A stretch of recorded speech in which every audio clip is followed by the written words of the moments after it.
can't bear to watch. This is Cas for the Nora, and you're watching the Chat with Chaps live show.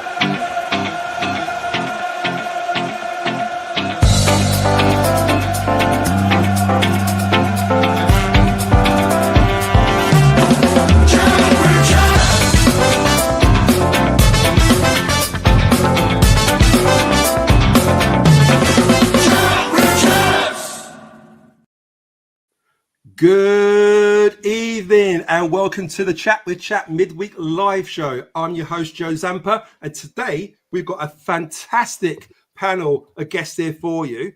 The one and only, our leader, the founder of Chat with Chaps, the one and only Chris Chapman on UK soil. How you doing, Chris?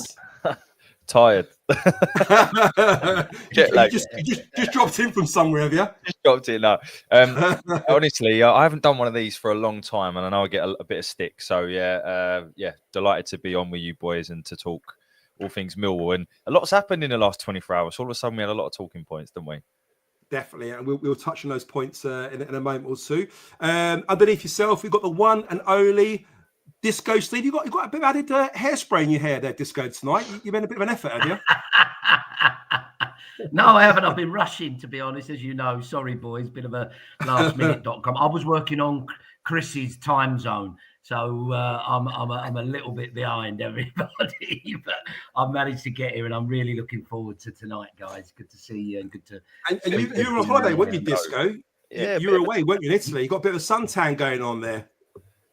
Well, I think I've got more of a suntan since I've come back here. I got washed out in Lake Como, and it was bloody gorgeous here.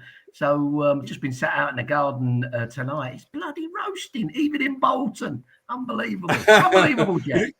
You look like a young Tom Jones before the nose job. It's not unusual. It's not unusual. And next to you again, a guy needs no introduction. The guy with all the stats, the guy that knows all the ins and outs, all the figures and whatever, is Stato Stephen. How you doing, Stephen? You all right? Yeah, very well. When Chris put out the SOS that he was going to be doing a show, I think it's actually been about 16 months since Chris and I recorded together, I believe. So I was like, I can't miss this one, can I? So, but good to be back. Unfortunately, not a lot of football to talk about, but a lot of goings on, which I'm sure we'll get to the chat very, very quickly. Just sort of say hello to who's in there. So very, very quickly, guys. Number one, first through the door is Andrew Cahill. How you doing, Andrew? Hope you're well, mate. Leslie, I hope you're good. The one and only Jeff Chandler, friend of the show. How are you, mate? Hope you're good. Jeff Cook. How are you, Jeff, mate? Friend of Disco's up north. Chris Brown. How are you, mate? Good to have you on with us tonight. Monica, good to see you. Mummy Jones. Matt Richards, Matt, I'm warning you, mate. Don't stop. Don't stop. We're only 5 minutes in. Don't stop. Oscan, how are you, mate? And fellow Chat with Chap panelist, Jesper. How are you, Jesper? Hope you're good, mate. Hughesy, good to have you with us. Carl Bracey, good to have you with us. I understand that you're a little bit unwell, Carl, at the moment. Maybe still in hospital, I'm led to believe. So hope you're good, mate, on behalf of himself and everyone on Chat with Chat. Yeah, hope you're good, mate. Hope you're well. P.S. Stephen, Craig Jones. Good evening, one and all. Craig. Chris, good evening. Andrew, good evening. Benji, Mark, good to see you, mate. Liam, God, we've got a crowd house tonight. Nice. Jonathan, good to see you, mate. Alex S. God, he just sneaked in before the bell, didn't he, Alex? Look, Lions Raw. Good to see you, mate. Born free, die free. Chris, Joe, what happened with that miss the fans game? I promise that's not me. Chris, honestly, how can you do that while you're actually on the show as well at the same time? It's incredible. Dave Turner, good evening, gang. Jeff Disco Steve, just for men. Well, I didn't say it. Mark Murphy, Chris is now the co-pilot. He's just the governor. I'm the chauffeur. He sits at the back, Chris, I tell you. Dave Turner, Lake Como, fantastic. And Mark, always plenty happening in and out. Exactly. So, guys, very, very quickly, we've got a small agenda. We're scratching our heads, early, thinking, what's there to talk about? Season's over. But I tell you what, the more you kind of scratch your head, the more few topics are coming up. So, we've got a young player that signed a contract with us. So unless you've been hiding under a stone today or been completely off social media, we'll talk about that in a little bit later. There's a coaching staff member that has left Millwall Football Club. Again, that is out on socials if you look hard enough, and we will reveal that shortly.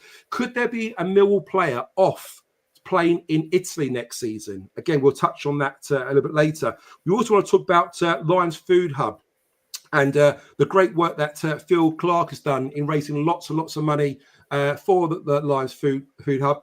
Last week we played an over 40s game, which I played in, which I'll touch on very loosely at the end. And that was really good. And Phil Clark managed to raise $2,500 there for that week alone. So Lauren got the under 40s. And old Strato Stephen down there is going to be lacing his boots and gracing the Hallow Turf at the den, ain't you, Stephen? So hopefully Phil Clark will raise another $2,500 for that one, Stephen. Are you looking forward to that game? Absolutely. I mean, I've done it a couple of times. First time I will add, I beat Chris's team. Chris was manager of the game the first time I played, and we beat his team. So I'm getting that in there as well. That's what delayed you. That's delayed you a year to come on to chat. If I was playing, it'd be a different story. So exactly. But no, it should be really, really good. If anyone is free, if you want to come down, there will be comedy on show because I am not a footballer, but I will give it my best out on the Hallow Turf. Honestly, if I could have been there tomorrow night, I would be there just to watch you laugh. So, Joe, I'd be careful because I've got access to all the controls. Sorry. Anyway, guys, some of you might know in the chat what actually happened last week. Okay, I scored a hat trick. Okay, I'm going to come out and say it now. I scored a hat trick. I got man of the match. No, I didn't. I didn't score a hat trick. I made a bad miss, a really bad miss. I wasn't the only one, but I made a bad miss. Now, listen. Bad.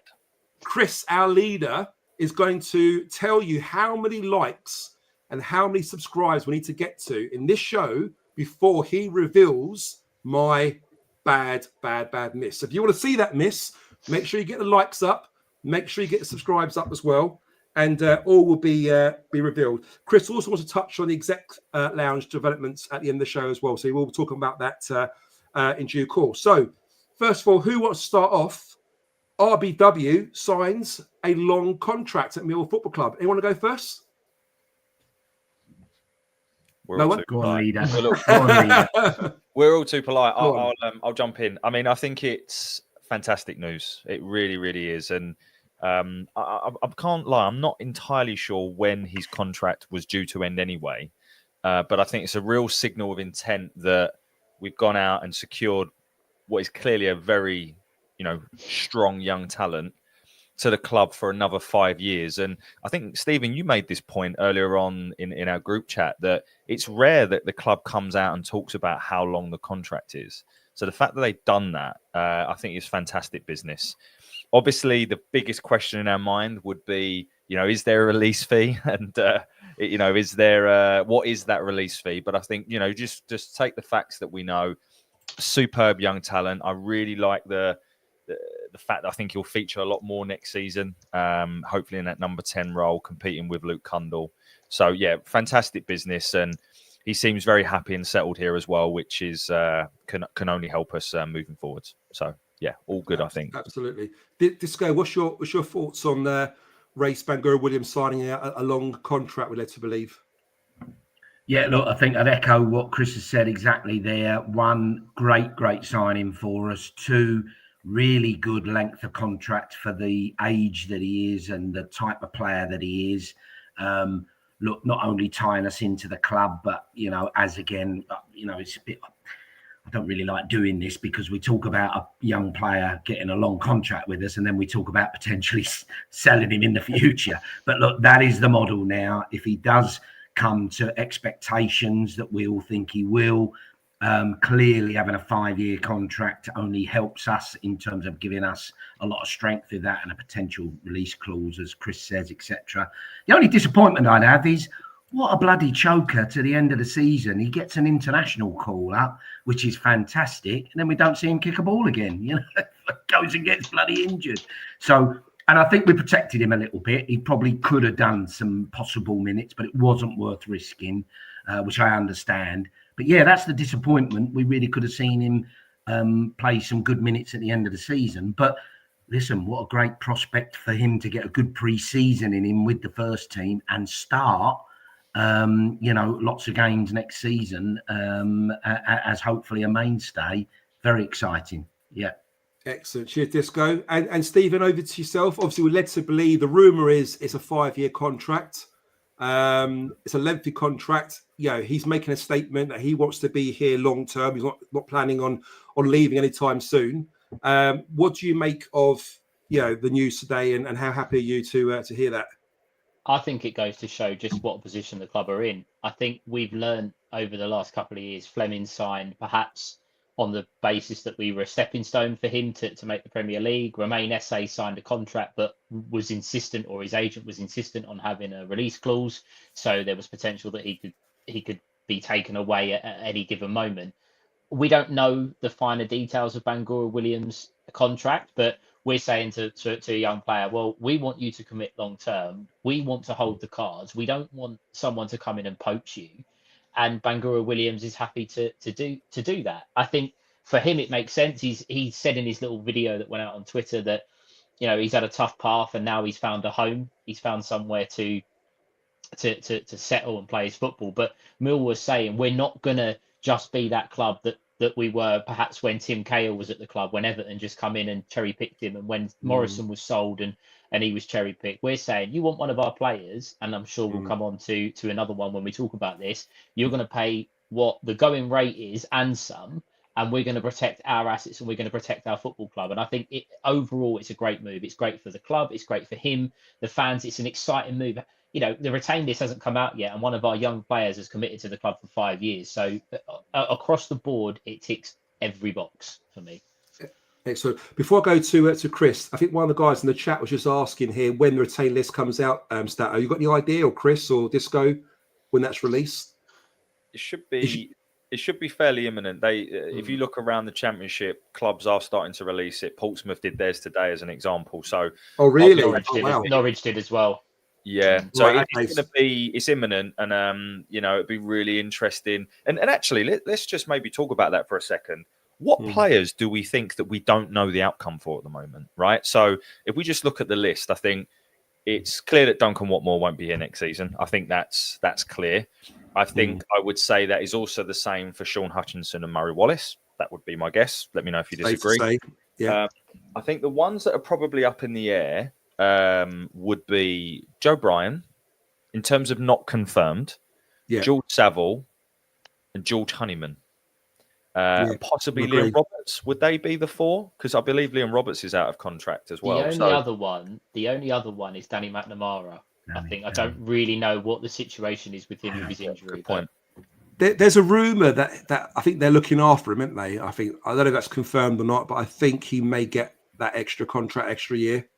But again, I don't know if that's for definite. I heard it somewhere. I don't know how true that is, but it looks like it could be the case. Chris, just want to end on Race Bangura Williams. Obviously, this season has been a little bit stop-start for him. He's come in, made a great impact, got loads of assists, got goals. He then got pushed out the side slightly. He then come back in. He got a couple of injuries, niggly injuries. And we kind of sort of seen him coming in and out. He's been playing out of position as well many times. What's your hopes from this season? Bear in mind, we're going to bring new players in with a strength for the squad. Do you feel that he's got what it takes to be a big, big part player in this first 11 going forward next season? I do. And I personally think that the club don't give out a 5-year deal to someone that they don't also believe that. I think that he come in and he had an immediate impact, right? The goal he scored in the cup, and then I think there was 1 or 2 assists, the Portsmouth assist, and was it the Cardiff game where Denor scored? Obvious quality and talent. And I think that he benefits from having played men's football as well as academy football. And I think that's we need to plug this again in a second, Joe, you've got on screen. But I think he benefits from that as well. So, yes, for me, he is. You also don't get called up to the England elite squad unless you've got something about you. So the fact he got called up so quickly, there is clearly talent in this player. It wouldn't be surprising to me to learn that he has been watched by Premier League scouts. So really exciting. And what I love is that we've got, even if you just have 2 bits of the jigsaw and hopefully they both stay with us, and in him and Mikhailo, you've got 2 lads under the age of 21 who are going to be, you know, part of our attacking, you know, force next season. And I just personally, when's the last time we said that, where we've got two real young and up and coming talents that clubs are looking at that arguably are both worth what, 5-10 million plus? That's exciting.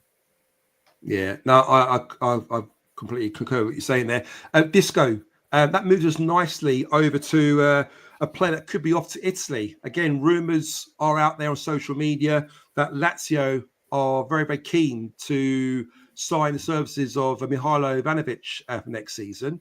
They're talking on in Italian media, Italian news, talking about this player scored 10 goals his last 17 games and he's prolific and everything else. I mean, we don't know if that's true or not, but would you be happy or sad to see him go if the money's right? And if the money was right, what money would that be? What would your price be on him? Oh, crikey, Joe, there's some questions for me. Goodness me.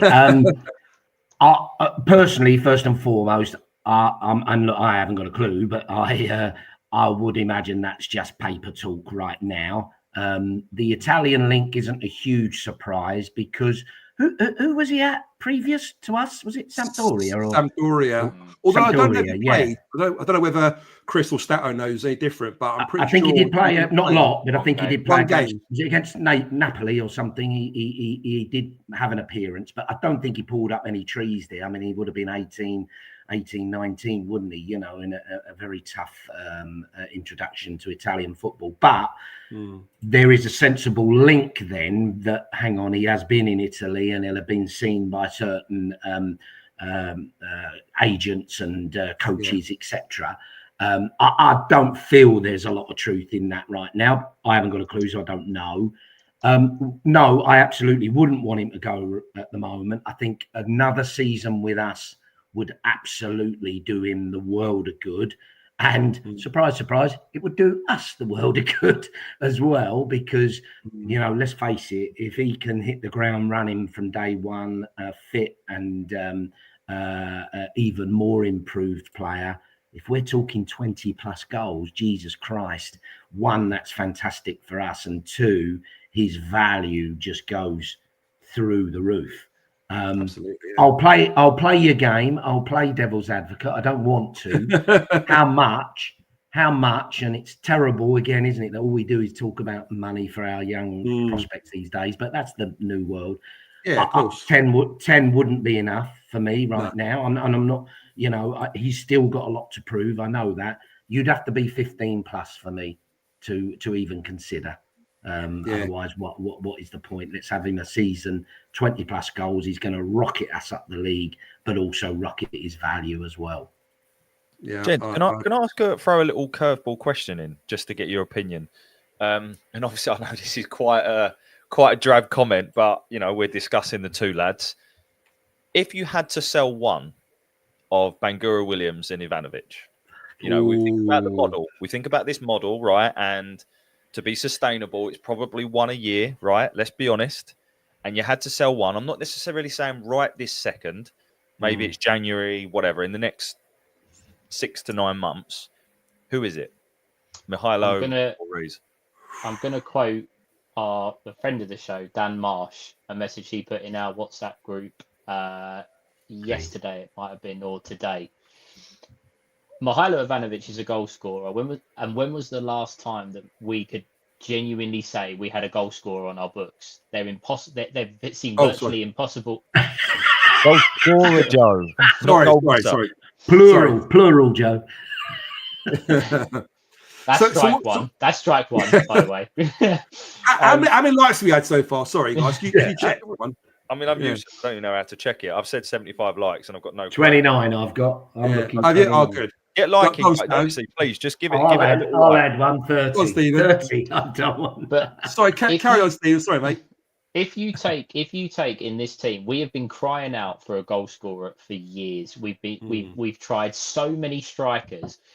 I think it's so difficult to find goal scorers on our budget and or how much we're willing to pay. We've been quibbling at the start of the year over £4 million on Josh Coburn.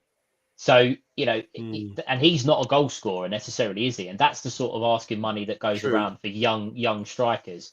Bangura Williams is a talent and there's no two ways about it. But would it be easier to replace a number 10, or would it be easier to replace what I think is a natural goal scorer? For me, it would be Bangor Williams. For you, it'd be Bangor Williams. So, Chris, you're asking the question: who would you be or happiest to go, either Bangor Williams or Ivanovic? Because in the chat, people are answering. So, what we're asking in the chat: which player would you least like to go, or be happy for him to go? Yeah, I think the question is, and we know that the answer is neither. I know that, right? Yeah, but the answer is one. Based on the information and the facts that we have right now, as we sit here today, if you had to sell one player to make the football club we love sustainable, who would it be and why? Right. Okay. So now we're going to the chat very quickly. So we've got an RBW. So Dave's going for sell the BFS. RB is on testing the championship. BFS isn't. That's a good point. Yeah. BFS fit that bill for a 4-4-2. Big E in the house. How you doing, mate? Hope you're good. Testimonial. Yeah. Let's come back to that. I'm going to try star that one. Yeah, come back to it. And I've got an RBW there. Ivanovic, 50 million, and buys Sargent. I wish. Can we get 10 million for Did he get retained by Norwich by any chance, or is he on the release list? Well, apparently he's got to be. That's true. It's a good point, actually. He's on. He's still contracted, but I think they've already had bids for him and Sainz. So yeah, I don't think he'd be staying. So to Chris's point, we don't want to lose any of them. Of course we don't. But if we had to lose one, which player? And we say unanimously, we're saying RBW because he's slightly more easier to replace as opposed to Ivanovic. Is that what we're saying, basically? Yeah.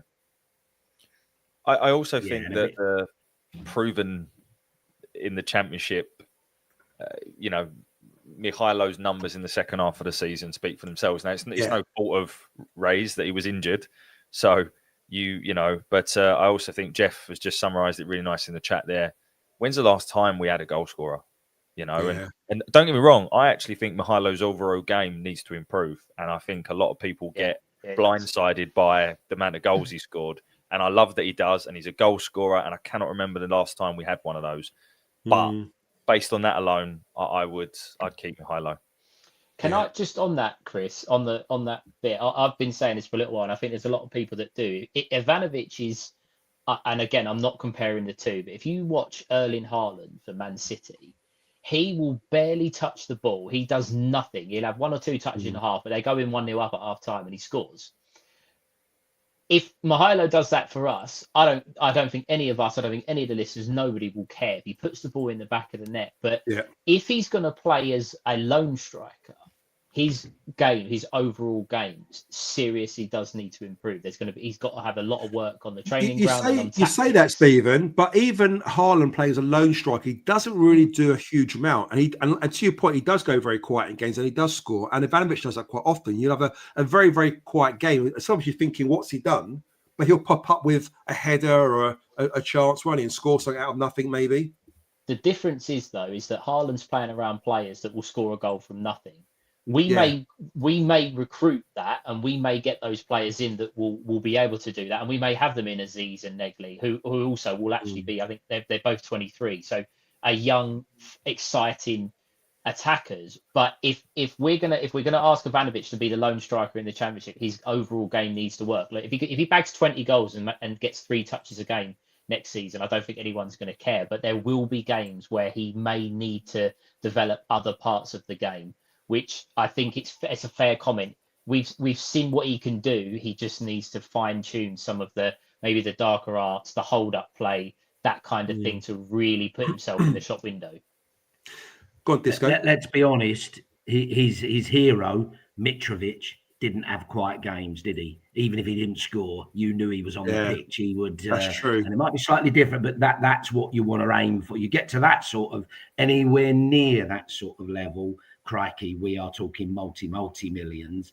I just want to finish for me, Joe, and I know it feels really awful to be reading sell RBAW, and I know none of us mean it. And I agree. If any of his family or friends are watching, this is a totally hypothetical question. Yeah. And it's a good debate, Chris. I get why you've thrown it in there, but it does feel a bit shit saying it.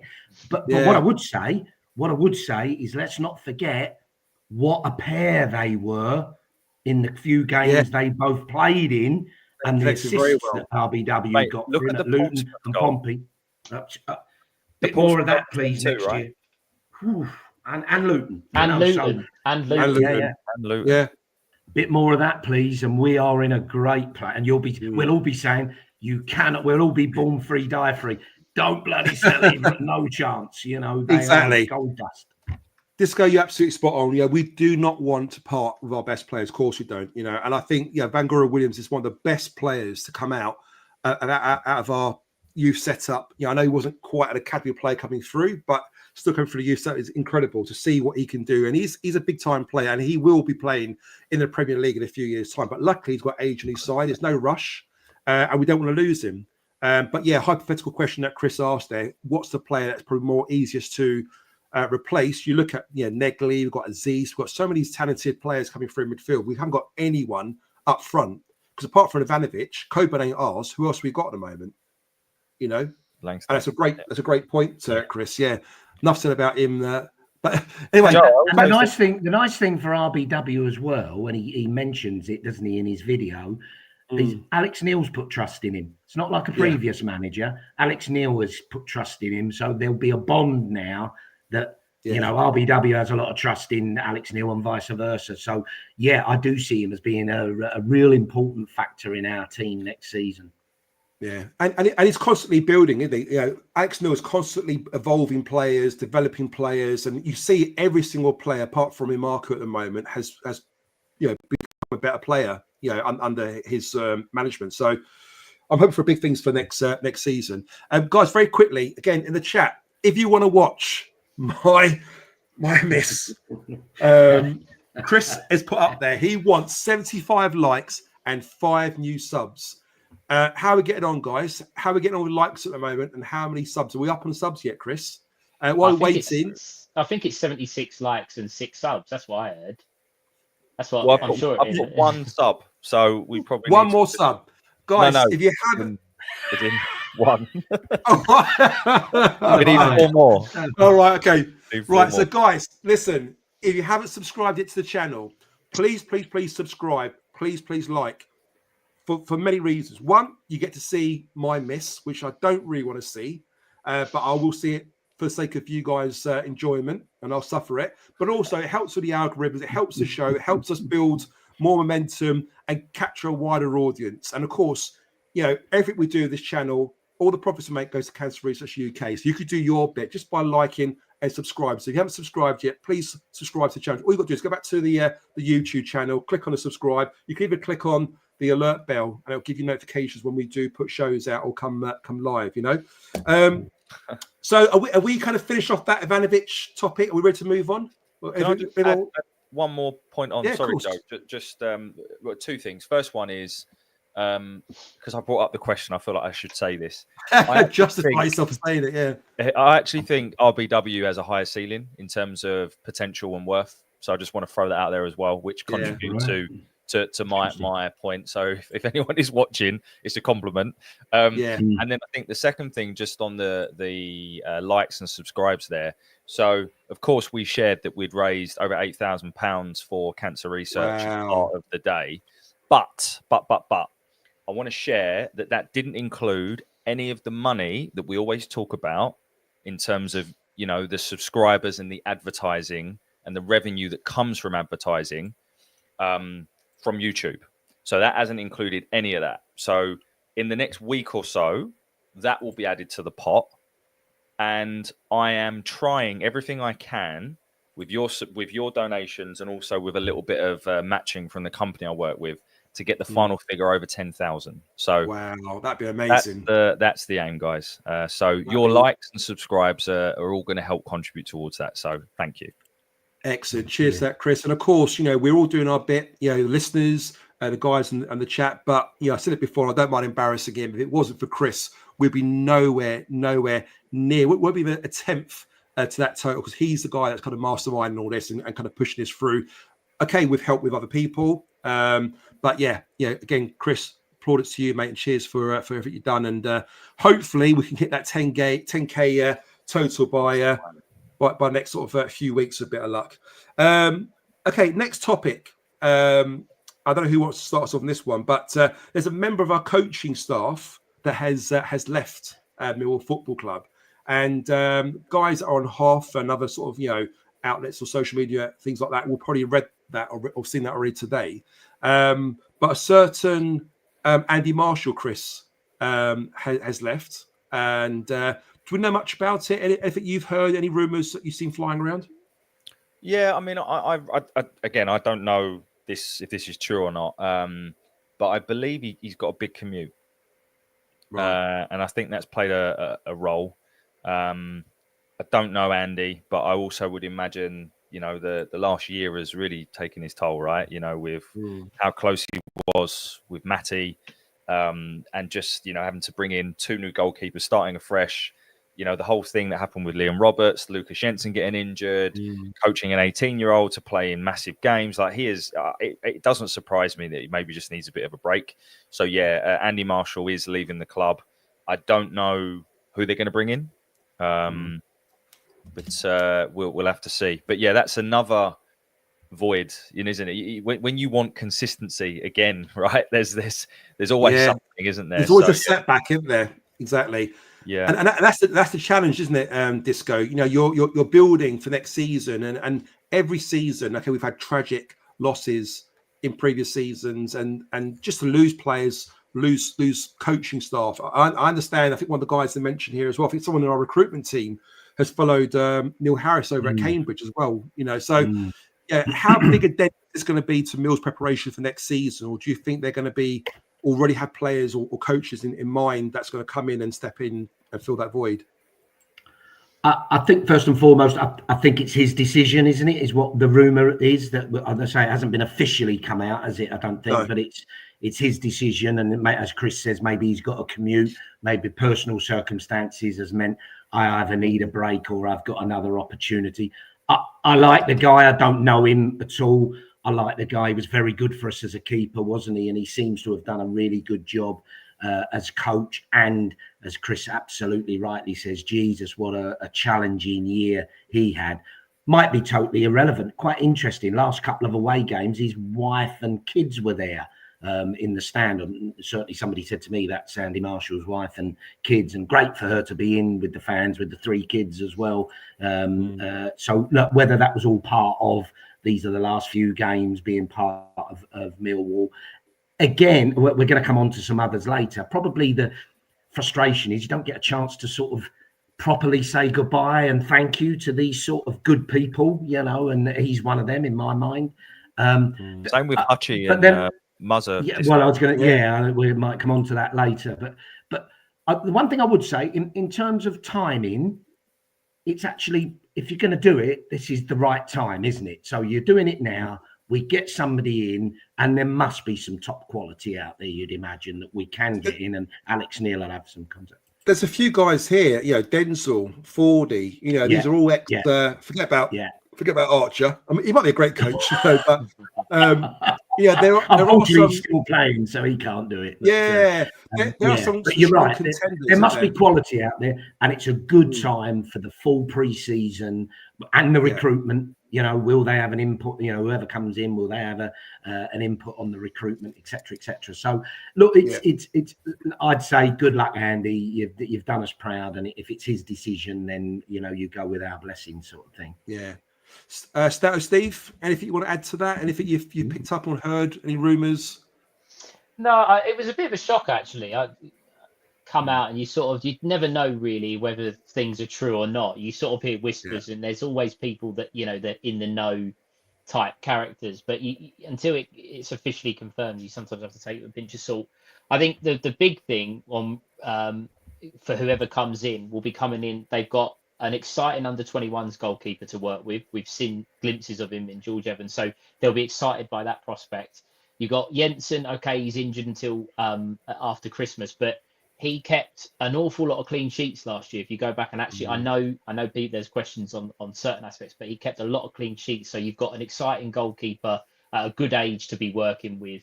There is going to be another goalkeeper that comes in. Obviously, Andy Marshall had a hand in Matty previously and had a hand in Jensen, I'm led to believe, last summer. So there will be scope to get involved.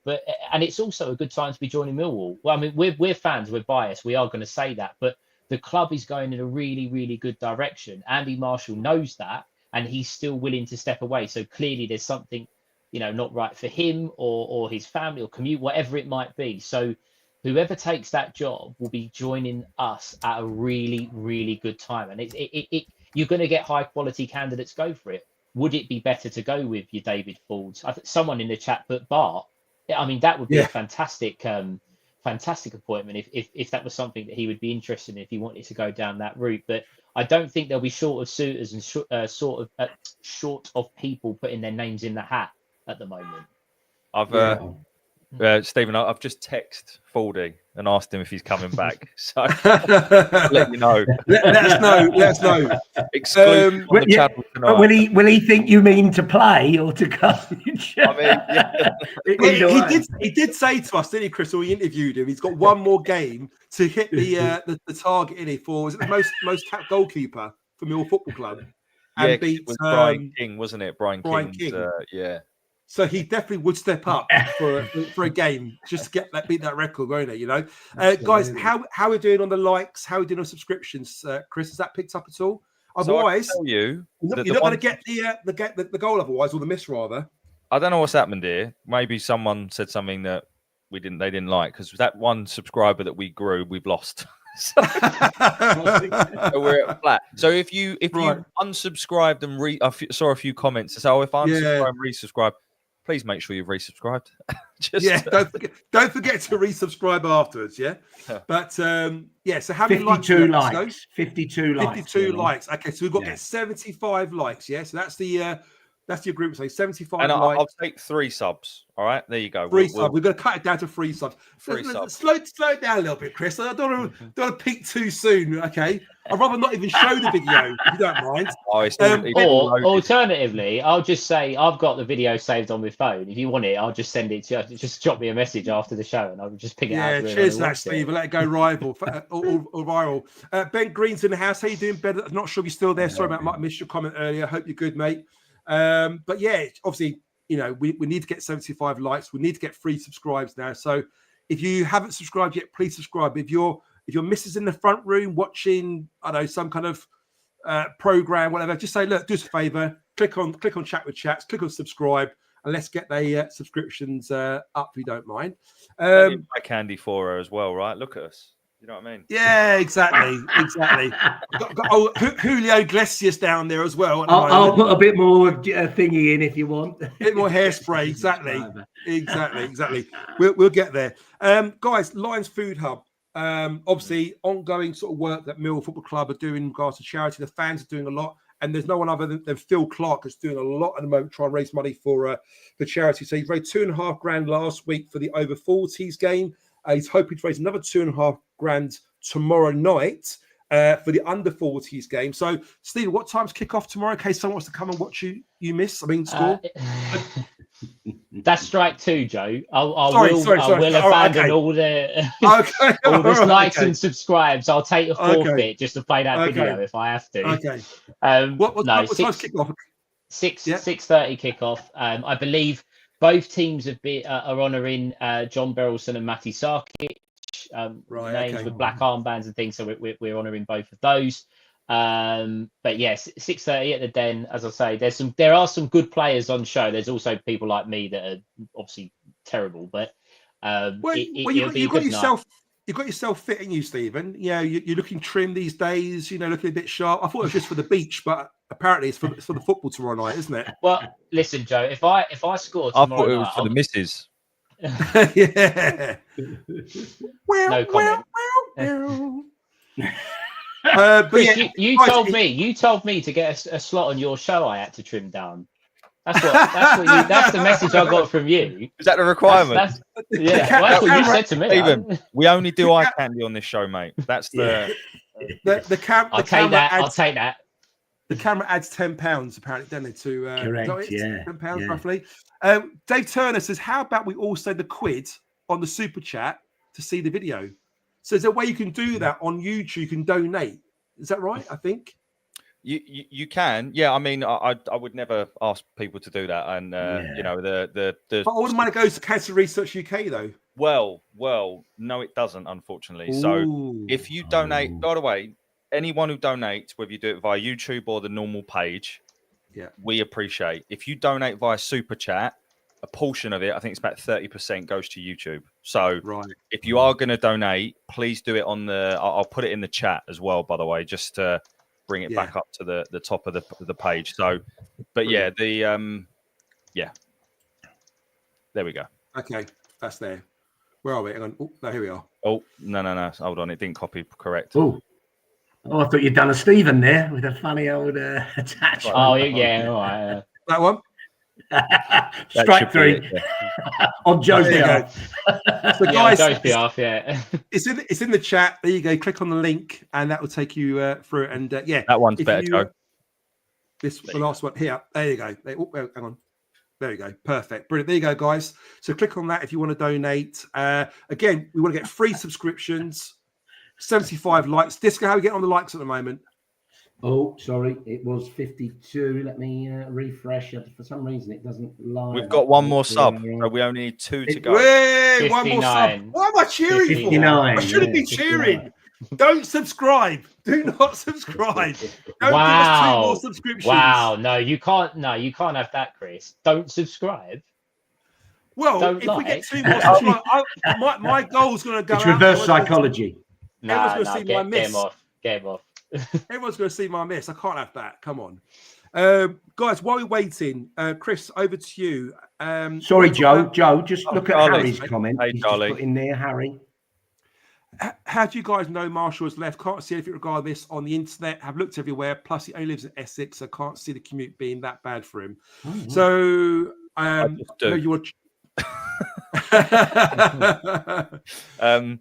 Go on, Chris. Yeah, I don't really know what to say. So basically, it's been on social platforms. If you ever go on Hoff, for example, it's a big Millwall forum, and they talk a lot about it. And apparently, it's been leaked out on there. And we're led to believe people that are in the know kind of vouch. Yeah, it looks like it's true. But again, nothing's been announced by the club yet. I'm sure it will do in time, guys. Hope that's not linked to your OnlyFans page. That's what happened when we finally reached the 2,000 subscriber mark. Exactly. That's when the calendar starts to come out for all of us. Exactly. That's next season's bum raising event. Imagine that. I love that. I know. Love that idea. Yeah. Right. So, guys, again, I don't want you to subscribe, but we do need 2 more subscriptions before that video is released. But while we're waiting, I want to hand you over to Chris, because he wants to talk about the developments for the Exec Lounge next season. I know if you mentioned on previous live, we sort of talked about it loosely, but Chris obviously wants to talk a little bit more about in depth. So, Chris, over to you, mate.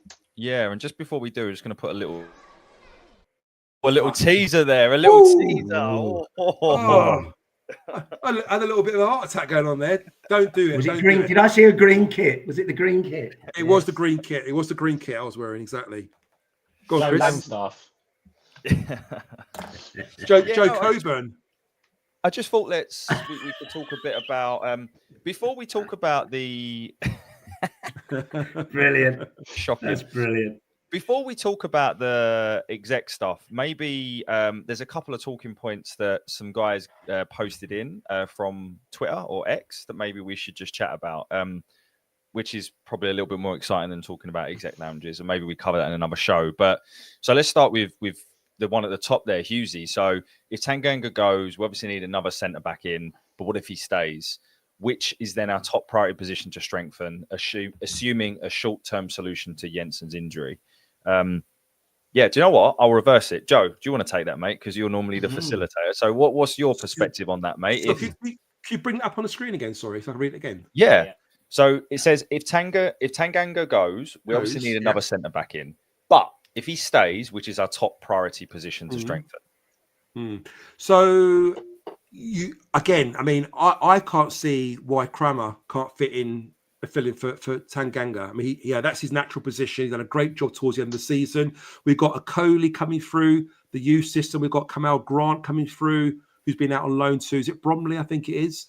So we've got these young players coming through that could act as a backup and could fill that void if Crammer or Cooper is injured. Let's be honest, centre backs don't often take that, don't go off missing too long, do they? Tend to be quite reliable and play most games. Why are you guys getting excited for? Because we only need one more subscriber. Sorry. Oh no! Are we running out of time? Do we have to end the show now? Do we? I'm sure we're coming up this going. We're coming to the end. So we've got to end the show in about 5 minutes. So unfortunately, we didn't get to the target of 3 subscriptions, did we? But so my answer to that question, Chris, is that I don't think that's a position that we need to really sort of like push hard on. Do you not think we need a backup? That like I know we've retained Wes, but let's just assume Tanganga goes. You've got Crammer, Coops, Harding. I think you need 4, right? And a Coley and Grant as well. Kamal Grant. I like them for what I've seen. I don't think they'll both be here next year. Do you not think? No. One of them might be, but I don't think they both will be. But we'll have to see. I agree. So if one of them goes and we retain one of them, we probably do need to get. Sorry, one of who? Tanga and who? No, a Coley or Kamal Grant. Sorry. Right, the 2 youngsters. Yeah. Oh, right. Yeah. Sorry. You got Leonard that can fill in. Ryan Leonard can fill in a centre back. But to your point, I think probably getting another young, decent League One player maybe that's ready for step up. A bit like Crammer, that level. Sorry, Disco. Go on, there's mate. sort of 2 questions in there, isn't there? It's sort of if he stays. I guess if Tanganga stays, who are the centre half pairing, and then what is the most important position to recruit for? I think that's what the question was. Yeah. But if he goes, I think your point, Chris, do we need another centre half to come in, even with the youngsters we've got? I would say I'd agree with you, Chris. I think we definitely need an addition to come in, even though Crammer will fit in nicely, as you say, Joe. Yeah. Would you say is that a bit harsh? Coley and Grant League 2 level? I put them down as League 1. I would say League 1, a division below. I wouldn't go League 2. Based on what though, Joe? They've not played well at that level. For what I've seen of them, Coley at Sutton, I've seen him play pre-season, a couple of friendlies. He looked decent. Yeah, they both did, and Grant did as well. To be fair. And they haven't. Yeah, they're getting older. They're young. They're going to develop. They're going to evolve. It'd be a shame to lose them. But you know what? If we've got plans to bring 1 or 2 more players in, maybe we could release one of those players, can't we? I don't think there's any evidence to suggest that they can play at a higher level. I'm not saying that they can't, but there's no evidence to suggest that they can. And if realistically, as fans and as the board are looking at it going, we want to be challenging for the top 6 next year. Do you get in the top 6 with, and no disrespect to him because he could turn out to be a world beater, but Grant as your potential backup centre back, or do you go out and buy quality to improve the squad overall? I think that's the question that you have to answer. Trouble is, you go and buy quality, Stephen. You need someone will want to play first team football, and how are they going to get ahead of Cooper and Crammer if Tanganga goes, let's say, and there's only 2 positions you're fighting for there. It makes it very, very hard to attract anyone, isn't there? That's true, but would you not say that applies to every position at the football club? No, because fullbacks, you could substitute fullbacks in game. You could substitute midfielders, wingers. Very rarely do you change centre backs. So you've got a centre back you're signing. You're counting on your centre backs getting injured or suspended for them to get an opportunity to play. That's a tough ask to bring anyone of real quality. No, they're going to play second to your 2 centre backs, don't they? You could still the loan market. I've often said that the clubs that get promoted from this division utilise the loan market better than other clubs in the division that don't get promoted. They look at the Premier League and they bring in the quality players. You look at Ipswich last year; they signed Amari Hutchinson on loan. I'm not saying we're going to get anyone of that quality, but that's how you do it. You don't promise them the world, but players that can come in and play and keep you at a standard. Because if you drop him from Championship to players that have only ever played at League 2, how are you ever going to expect them to carry you over 6-7 games? I think it's a tough ask on them young boys. Yeah, no, you're But I must admit, I do think you've got a point, Joe. Yeah, it's a real. You both have, Stephen. You're right. If we've really got aspirations, we almost want a Kramer as your third choice, and I don't want him as third choice. You get my point. You want that quality. Kramer was lucky that he filled at right back, weren't he? That was exactly. luck. Exactly. If he it really had was. that option, happened, you know. He delivered on it as well in the main, you know, so good on him.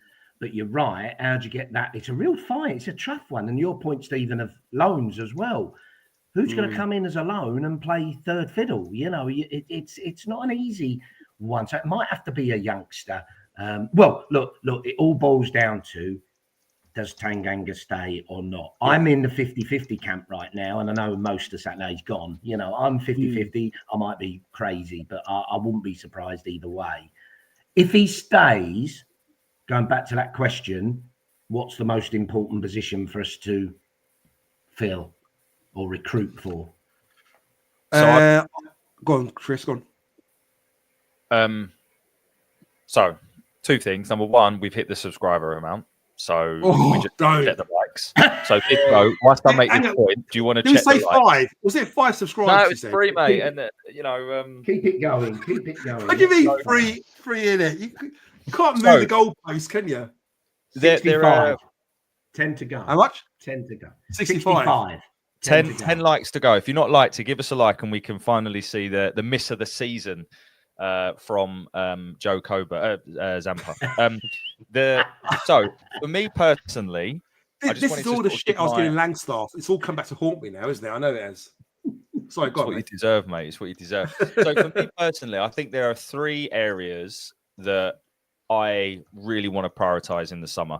The first one is another striker, because whether we have Coburn, whether we don't have Coburn, I think we need, and I'm assuming Ivanovic stays, by the way, I think we need a second striker, because I really like the look of us in a 4-4-2. And I think having a second striker, agree with you entirely, Matt. So that's one. That's one area. I'm being selfish. I'm going to have 3. The second one is, do not underestimate the lack of leadership that will be in that group when Hutch goes, when Murray Wallace goes, and possibly Saville or Honeyman. You're right. We've interviewed all of the ex-Millwall players, and they've all said you cannot underestimate having Millwall players in the building and having leadership. So I think recruiting a leader of sorts, because to me, I love Cooper, but I don't see him as the leader on the pitch. I know he's our captain. I'm sure he does a lot of stuff off the pitch, but I think a leader. That's 2. The third one that I want to raise, and I actually think I would put this as number 1, is an attacking right back, because the way that we set up, Kramer at the minute has tons of space because the right winger tucks in, creating that space. Yeah, and if we had someone like a Brooke Norton-Cuffy or someone of that ilk, I'm telling you, next season we will destroy teams. Where I sit, Chris, where I sit at the Kitchener stand, the guy next to me, Nick, I don't know if he watches the show or not. I don't think he does. I'd be surprised if he knows how to turn a computer on, to be honest with you. But he was a massive fan of Brooke Norton-Cuffy. He absolutely loved him, and we spoke about him in recent games towards the end of the season. And we said exactly what you said: the amount of space that's available on that right side. Now, let's be honest, when he was playing before, I don't think he had Tanganga alongside him. Am I right in saying that? He had Hutch there, didn't he? Brooke Norton-Cuffy. But can you imagine him having the license to get forwards, knowing that he's got Tanganga behind him to cover any errors or mess defensively, and just allow him to attack? I mean, how good would Brooke Norton-Cuffy be in our team at the moment? But unfortunately, he's playing quite a lot for Genoa, it seems, at the moment. I think he's doing quite well, isn't he? Yeah, I think he is. Which is a bit of a shame. Here's a chat I mentioned it, guys. Nisbet. Will Nisbet come back? And if he does, do you think he'll be a good fit to get back into the team? He's scoring goals at the moment. I know it's obviously only in Scotland, but he's doing quite well. He looks quite trim, a bit like myself. You know, I don't know what you guys feel about that, Disco. What do I think you look trim? Tumbleweed. Look, I think that's a really great question, because that is one of the big unknowns right now, isn't it? And I know a lot of people are putting 2 and 2 together and making 6, saying, well, Alex Neil is Scottish and Nisbet is Scottish, so he's obviously going to come back and be starting. Don't quite work like that. But look, I've said it before and I'll say it again. I feel there's a player there, Nisbet. I always have and always will. I know he's a bit lazy and all that, and his head wasn't probably quite right. But there, he knows where the net is. Certainly, probably the best quality finisher, even probably at this stage, slightly ahead of Ivanovic at the moment. But I'm going all around the houses. It all boils down to, does he want to come back? If he wants to come back and have a go and really commit to it, then, and Alex Neil is up for it, then I'd say, well, what have we got to lose? If he's half an inch of not sure or not really, but I want to stay in Scotland, then it's good night, Vienna, you know. So interesting one, and see how that pans out. Guys, unfortunately, Chris has to shoot off. We've got to take a work call, and we didn't quite get to that number, did we? So we're on 70 likes, so there's only 5 more, and then the boys can play it. Stephen knows exactly where the video is saved, so listeners, you will end up seeing it. We just need 5 more likes. Thanks for having me on. True to our words. Nice to be on. So enjoy the rest of the chat, guys. Yeah, cheers for being on with us, Chris. Have a good night, mate. Cheers, Chris. Take care. See you later. So just to clarify, I am now responsible for the playing of your video. Look at him, he loves it. He loves it. Mate, listen, I respect you massively for having scored at the Den. It is incredible. It really, really is. However, this is probably one of the funniest things I've ever seen. This video is. Don't say that. How can you say that? It's worth every. You could have said I really feel for you. Yeah, it's really unfortunate, guys. In the chat, quick one. Charlie Millwall page. Charlie, hope you're well, mate. Charlie, a young lad on social media. I don't know if you follow him or not. I think his dad or his mum runs his page or just oversees his page for him. He's going to put a question in the chat there. Which ground are you most looking forward to going to next season? So, guys, in the chat, can you answer that for Charlie, please? Just put in there what ground you'd like to visit next season. And then we'll answer that for you, Charlie. So how many likes are we at the moment then, Disco? I've just refreshed it. 73. Yeah, 73. God. This bit of scoring, unlike Joe. Cheers, Mark.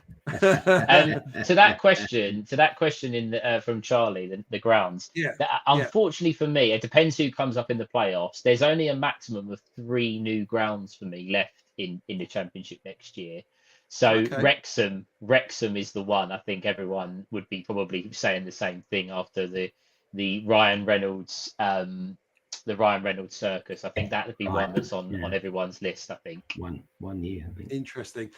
Just going to a few of the comments in the chat. Rosalind just asking there, how long has Nisbet got left on his contract? I think it's 1 more year from memory. Is that right, Disco?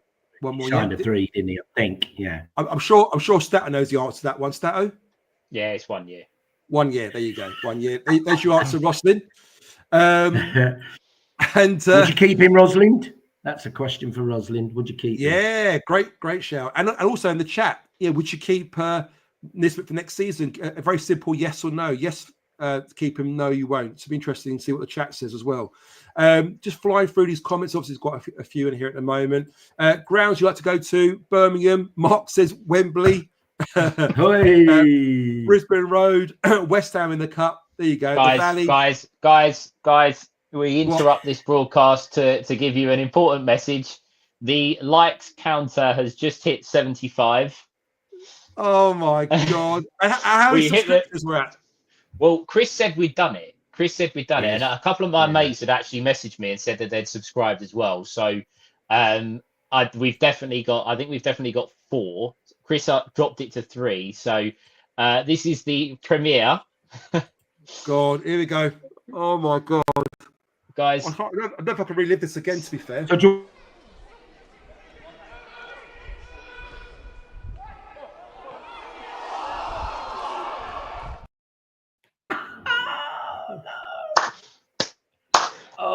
would you like to talk the viewers just before you do?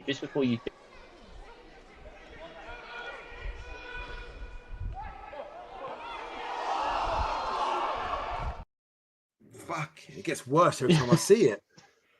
Can you just, you are the face of the live chat with chats. You give great insight into every game of football Millwall Football Club play. Can you impart your wisdom on what happened there, please? Look, All I'm saying is, right. We don't want to look. I wasn't anticipating this because, as you can see, there's a bundle of players that obstruct my vision. I couldn't see where the ball was. When I saw the ball coming in, I positioned myself, and if you look at it again, there's a deflection. Someone scuffs it, and as he scuffs it, the ball's spinning violently. It goes off flight. Now, in real time, this ball's flying past the goal. I can see it going wide. So I'm thinking, if I could just connect with it and just tap it with my foot into the goal, it will go in. By me stretching my foot out, I catch it on my toe. The ball's spinning so badly that when it hits my foot, it just zooms off in the other direction and it goes to the far post. And yeah, that's my reason behind it. Listeners, in the chat, on a scale of 1 to 10, how much bullshit was that from Joe there? So 10 is total bullshit. 1 was he's telling the truth, and we should be more lenient on him. So just put a number in 1 to 10, and we'll see. Oh my God! The thing that does it for me, the thing that does it for me, is that it's the collective groan from those that were watching the game. It's just, you know, that reaction and all the pans on heads was all of Steve. That was us at Burnley when Josh Coburn. Absolutely. It was exactly the same thing. The guy behind him. I know. I heard the fans that watch the spectators. They're grown. Like, and if you watch what I did afterwards, I literally sort of almost like crumbled to the ground. Like, I mean, okay, go on, put it one more time. And just remember what I.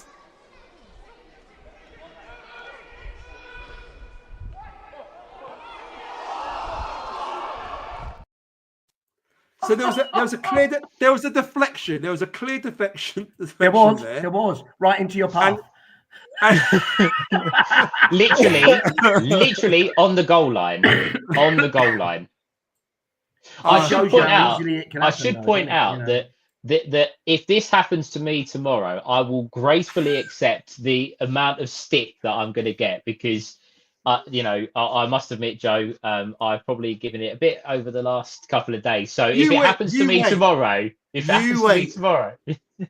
wait. Craig Jones was there. Craig, you're in the chat. Craig Jones was there. Craig, be honest, it was a difficult chance, wasn't it? The ball was spinning. It was gusty. It was windy, and like the sun was in my eyes. Everything. Can you just please just confirm and just back me up, please? So I'm not having this, you know. Was it the same goal, Joe, as you scored in? Was it the same goal? No, it was actually, yeah. It was the same goal. Yeah, same goal. What a shame. What a shame, hey. I know, Matt. Hey, who put 0 there? Every time. Somebody agrees with you. Joe Sardina, Joe.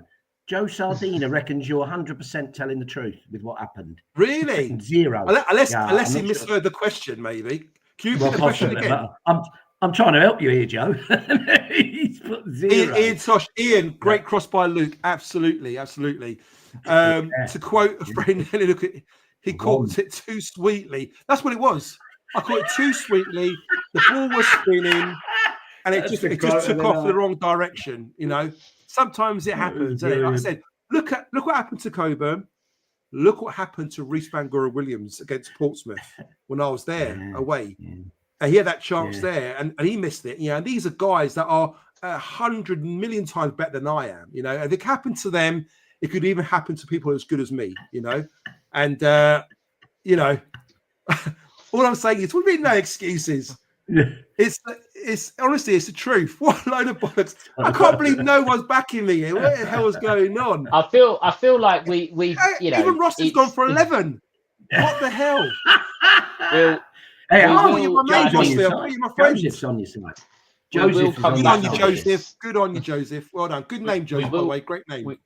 We will come back to this over the course of this upcoming season to describe any miss that any of the Millwall players may suffer, which hopefully they don't, but we will. Guys, if you'd like to see Joe's miss again, if you could just put in any emoji into the chat, and we'll see if we can get that played. We can get the likes up, can't we, Stephen? That's a better incentive, surely. No, can't make it easy for them to laugh at me again. Right, we've got 77. We'll play it again at 85. Yeah. We'll play it again at 85. That's All the right? deal. We'll play it So you again at haven't 85. So guys, let's quickly go back to those two questions. Let's finish off what we said Oh, there. yeah, that's true. Any different thoughts Sorry, to what Chris said before in we terms do of that, positions? Sorry, just go very quick before we do that, because I know there's a few guys from the game from last week that are in the chat at the moment, and guys that are playing tomorrow night. The game actually ended 4-4. It was an absolute thriller, 8-goal thriller. So my team went 1-0 down, I believe it was. Correct me in the chat if I'm wrong, if you're there. We went 1-0 down, we went 2-0 down at half time. Second half, we brought it to 2-1. It then went 3-1 to them. It then went 3-2 to them. It then went 3-all, and we scored in about 3 minutes left. We scored the winner at 4-3, and the last kick of the game, the other team scored to make it 4-4, which meant it then went on to penalties, which I think we lost 4-3 on penalties at the end. The goal scorers were Stephen Kempster, Roy Brook got a hat trick. He was quality. I believe he's Harry Brook's dad, who I think he might have been a young player at Millwall. I think he's gone off to Norwich, I think it was. But he was quality. He played really well. Matthew Nolden scored. Danny McConey scored, aka Boulder, great player. Tony Bora scored, and also Terry Cohen scored as well. So yeah, guys, just want to say fantastic occasion last week. Thoroughly enjoyed it. Guys in the chat, if you like playing a bit of football and you love to play at the Den, make sure you put yourself down for next season. Phil Clark organises. He's organised it for the last few years. He keeps threatening that he won't do it again, but every year he delivers for us, and we raise lots of money for the food hub as well, Lions Food Hub, in memory of Jigo as well. So, guys, look out for that for next season. Under 40s game, over 40s game. You want to play, you want to do better than me, put yourself down and definitely get involved. Sorry, Disco, go on, mate. Yeah, no, you're right, Joe. That's really good, mate. Good points to make. And listen, Lions Food Hub was great. The lady was behind us at Burnley, so she does a great job, and she loves getting involved in the Millwall banter as well, which is brilliant. Brilliant. Look, just going back to those questions. So I think there were two. So we'll finish off Hughes's and then go to back Jeff. on the stage. All right. Let me just put that one back on. Yeah. So look, that which is so let's assume, and let's be really, really ultra positive. Tanganga stays, which is then our top priority position. Chris had 3, but what would you two say? Top priority position to recruit for? Maybe we can have 2 or 3 like Chris as well. It's hard to tell, because if we're going to play the 4-2-3-1 formation, I like to play Bangura Williams in the 10. I like to play Negley on the right, Aziz on the left, Ivanovic up front on his own. In midfield, I think that might be a position we might have to improve on, because I love Billy Mitchell. I think he had a great end of season for us, performed really, really well, arguably one of our best players. Casper Denor has been consistently great all season. If Sav stays next season, I could see him being a bit of a bit part player, coming on last 10, 15 minutes. I don't really want to see him start in many games. I don't think he's got the legs to do 70, 80 minutes. So maybe I agree with Chris. I think a good attacking right back, someone who's going to offer a bit of width, a bit of attacking prowess on the right-hand side, create chances, get crosses in. We probably need a good attacking wing back for me. That's probably my preference.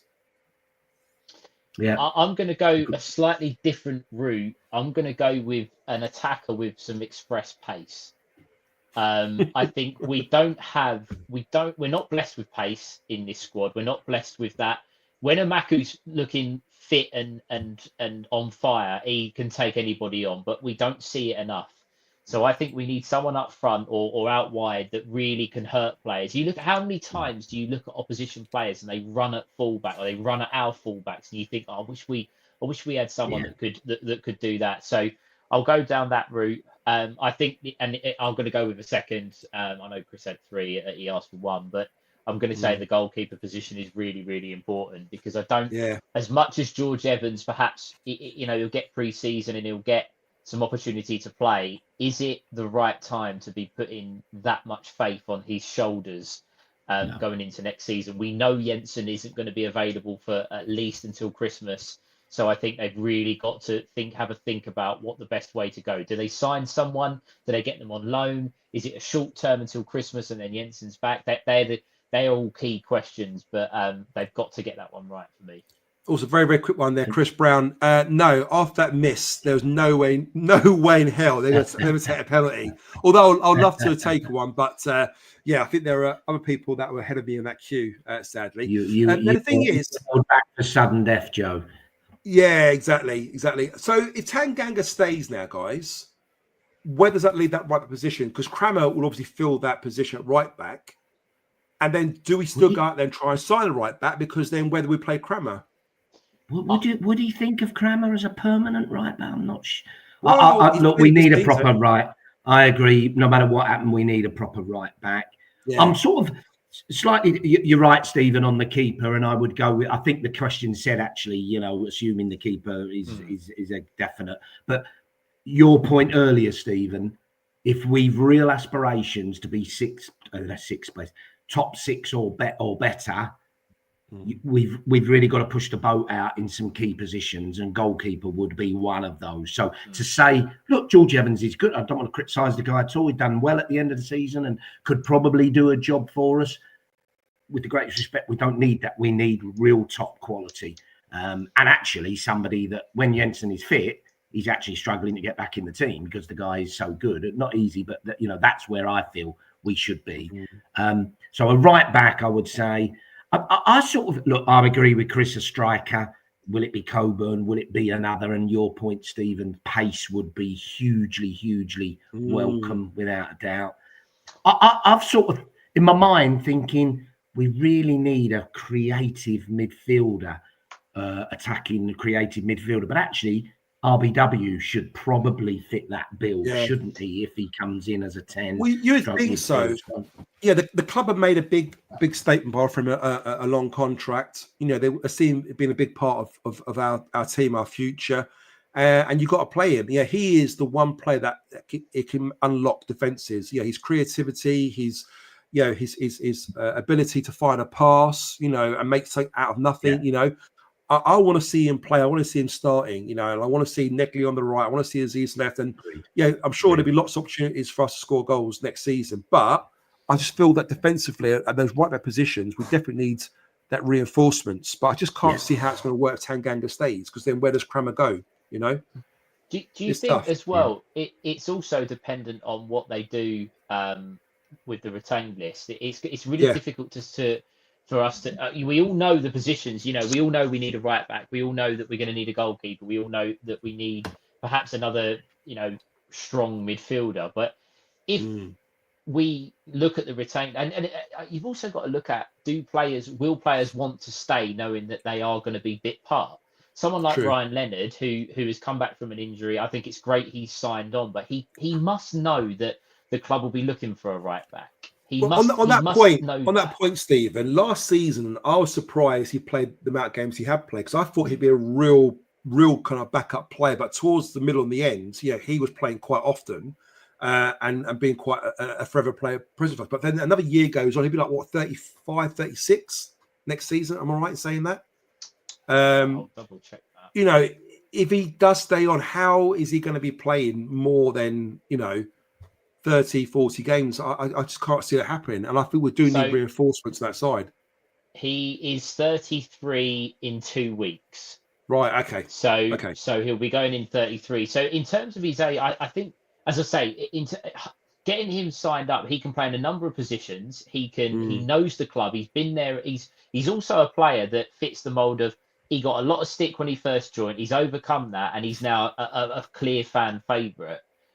Someone who gives his all. So he knows what it takes to be successful at this football club. But again, the club, he must know that they're looking for a right back. He must know that he's not going to play perhaps 25, 30, 35 games. He will get a chance to play, but it won't be maybe as consistent. Are other players, like, for example, Joe Bryan's playing really well, will he be happy with that, knowing that maybe we are looking to sign Sturge? Will George Honeyman think, do I really want to be sticking around and only playing maybe when needed, or if we need to sticking plasters? Exactly.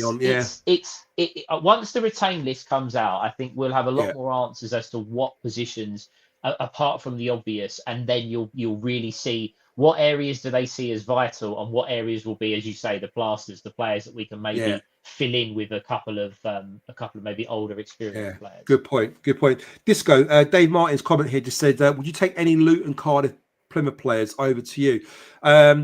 Alfie Doughty is a player I would love us to sign. Whether we can get him or not, I don't know. I mean, he's way too good for League One. Yeah, this guy was ripped up in the Premier League last season, So, and if you led to believe he's actually a Millwall fan as well, isn't he, Alfie Doughty? So it'd be so good to have him. And also, they just mentioned here, Eland's his son Carl. You remember his son Carl fractured his arm or broke his arm, and he missed the season.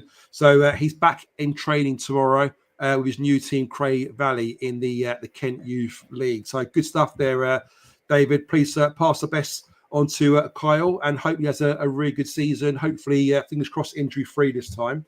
But yeah, what's your thoughts on that, Disco? Well, like you, I agree. Alfie Doughty, a fantastic player and a Millwall fan, isn't he? And from Millwall family, etc., etc. So he fits the bill. Not sure. Is he late 20s? Late 20s? I would say 28. Stato might 28 know more, but I'm pretty sure it's 28. Yeah. So, do you know? Actually, 25. Oh, is he really? Oh, wow. So he's got a tough paper round, isn't he? He looks older than what he actually does. Yeah. Well, look, okay. I was going to say I thought he was slightly moving out of our range in terms of, I don't want to say we just want to buy kids now, but we have got a sort of remit. 25 is not bad age at all. So, yeah, look, Doughty, without a question of a doubt, not only a great left back, his left foot is an absolute wand. His bloody dead ball delivery is off the scale. So, boy, do we need that. So, yes, him. Yeah. Look, the other one I've always liked Carlton Morris. Is an absolute beast, isn't he? But again, he, Stephen? 30, he'd be 30 when he's 29, 30. I'm guessing 29. He's 23. Right? I think he's about 29. 29. I would love to 30 this year. Look, he would fit. Him up front with Ivanovic, we're going to go 4-4-2. Him being the target man. Yeah. Captain Mosquera as well, I just feel with both of them, much as they would fit in brilliantly, and that's what we got to look at, fitting in. Do they fit the model of the strategy of the club, both in terms of age profile and probably more importantly, wage profile as well? They'll be on mega bucks, both of them. Can we afford? Then again, we do pay some good money for a good few of our players. So those would be my two from Luton. Just on that, Steve, on the wages, and I get that you have to take. We don't know the run-ins and the ins and outs of other football clubs. Well, I mean, with Millwall, obviously. But would you think that Luton would have had a relegation clause following their relegation from the Premier League? And release a lot of their players. Yeah. But would they have done that? From the Premier League to the Championship, they would have, because no one would have ever expected them to stay in the Premier League.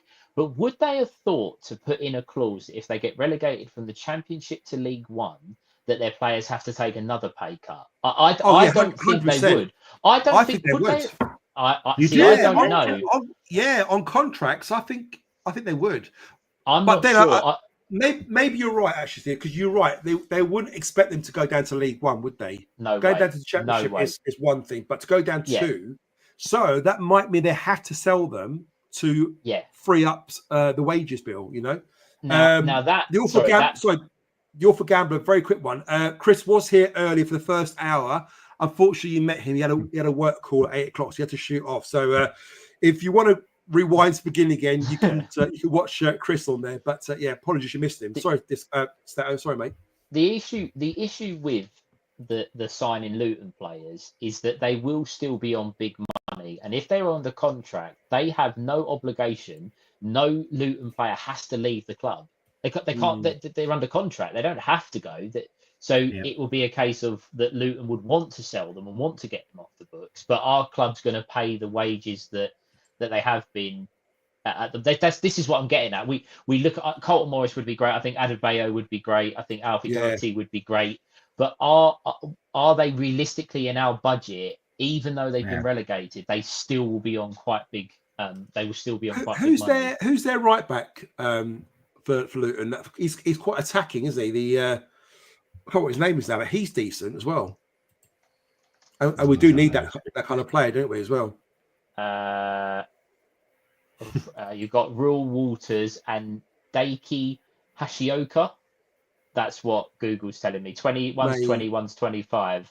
Maybe. I'm not sure which one it is now, but I know he's a really good attacking, fast wide player. So I think it's that Hashioka. I think it could be him. Sounds like it could be him. Yeah, somebody's saying, Jesper's saying it's the Japanese guy, is it? Yeah. Japanese guy. On the subject of the other clubs, and I don't know the name of the guy. It's Cardiff striker. Yeah. Begins with Skalak S. or something like that. Something like that. He looks a good player. He scored a few goals for Cardiff, obviously a team that have been relegated. So clearly scores goals in a weak side. He's someone I would look at. And at Plymouth, I think, is it Barley Mumba? But Barley Mamba that they got him from Norwich. I think he's a left back or left sided player. There's certain players that you could look at and go, I would take them. But again, they've got to want to come to us as well. Yeah. Yes. So you're just saying is it Salek? Just for saying. Yeah, Salek. That's it. He's the one. Connor agrees with you. So Mumba is class. Is that the guy you think of, Mumba? Yeah, it is. Barley. They got him from Norwich when they were in League One, and then they signed him permanently. He looks a good player. Yeah. Look, they're out there. There's going to be a lot of those. The vultures will be swooping, won't they? And look, the likes of the Luton players, you'd expect. Look, if we really want them, I'd want us to be in there. But you'd expect and I hate to say it, but your Birminghams and your Wrexhams who are splashing the cash. Who will probably take on board probably a low fee but high wages. You with me? Yeah, because Luton will probably be happy to get them off the book. Not happy, but understand we need to get them off the books because of the wages. Who's the Luton player Chris Brown's talking about here? Who's the Luton player Chris Brown's talking about? Alan Campbell, wasn't it? No, the other one who didn't play a game, he went to Charlton as well. Luke Freeman as well. Yeah. Nightmare. Yeah. We had a bit of bad luck there, haven't we, with those lot? Yeah. Interesting. So, so pretty much we kind of covered everything we need to cover off there. Really, we didn't cover on the exec lounge. Didn't have enough time because Chris was going to talk about that, but he had to shoot off. So, and then Callum Robson, 12 goals this season. I'm not a big fan of it. Yeah. No? There's going to be, as you say, the clubs that go down, they are going to have some good players. That naturally happens. Callum, I would prefer the other guy at Cardiff. I think they've also got, is it Perry NG? The right back he scored against us last year. So he's not a bad player. But is this NG for Sunderland? No, it's Cardiff. He scored against us last year at Cardiff when they drove Brian at the corner.